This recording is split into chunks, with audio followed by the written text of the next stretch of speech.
Well, here we are coming down at the end of week 8, fixing to go into week 9. We got the trenches pretty much dug in. As you see, I got the 3-inch PVC here. It's all been drilled full of holes. Pretty much got everything laid out. This will be a French drain, primarily because if you look on that wall right there, you notice the way the windows come in. There's 2 of them. Let me move here to the side. There we go. And you can see both of them in there. It'd make it kind of hard to put a flashing in there because as soon as the water come off that top peak over the top of the window, it would pour down on the wall there and over there. So since I'm going to have tanks over here on there, and I want to make sure that I don't get fresh water coming in here and flooding the floors and contaminating the saltwater floor sumps, I need to do a French drain. So the water that comes down over there, or any water that may occur from off my guttering here, any type of catastrophic event, like a rip, a tear, just so much rain, which we can get here pretty easy, that it overwhelms the guttering, that it begins to overflow and flood down these walls. This French drain will be adequate enough to pick all that water that would be coming in here and kicking it out to the front. This in here, I'll raise the floor level up. All my floor sumps will be running down pretty much through the center portion in here. So I'll be able to raise the floors up, put a little bit of a slight grade coming down about halfway between the columns and the wall, and giving it a general slope down that even in the heaviest of rain, it should be able to eliminate any possibility of there being a cross-contamination of the fresh water into the saltwater sumps, because these saltwater sumps would quickly pick the water up. We'd carry them over here because I'll have 3 tanks. First will be collection, and then there'll be a sump. They'll pick it up, take it over, and run it through 2 protein skimmers. The water from the protein skimmers would collect into the second tank. There'll be a sump or a submergible in the second tank.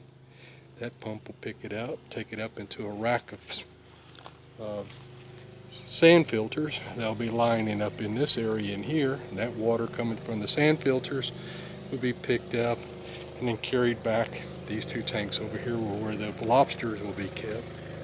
Then there'll be 2 large 6-foot tanks that'll be over here. The first one will be my secondary working tank. All the circulated water will return to it.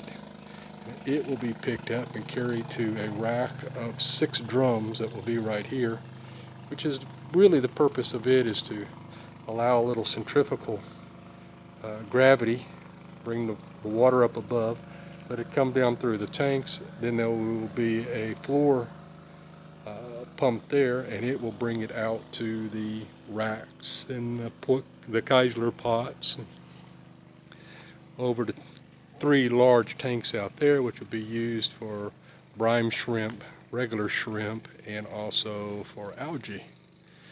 All the water from the overflows from all the tanks, from the 3 large tanks, they'll be back over here, and all these other water filtration tanks that'll be sitting over here will all in turn go to floor sumps, and those floor sumps will pick it up. So there'll be quite a few floor sumps. So I need to make sure I don't get any contamination, because once it picks up and starts into my filtration, my water starts going brackish, and it'll change the pH level. When you're dealing with the lobster larvae in their stage 1 to stage 3, a sudden change in water temperature, salinity, and pH could cause die out, and I don't want that. So this primarily is just a fail-safe. I hope it's never needed. I hope this winds up being a big waste of money.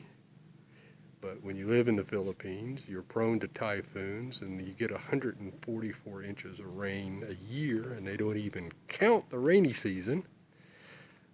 putting in such a system in here might wind up being a pretty good idea, because they just might get tested a few times a year. And it's better to be safe than to be sorry. So tomorrow I start cutting and gluing pipe with a little bit of luck. And then after this little project here, I will be able to start staking out so that we can pour the foundations for the saltwater tanks.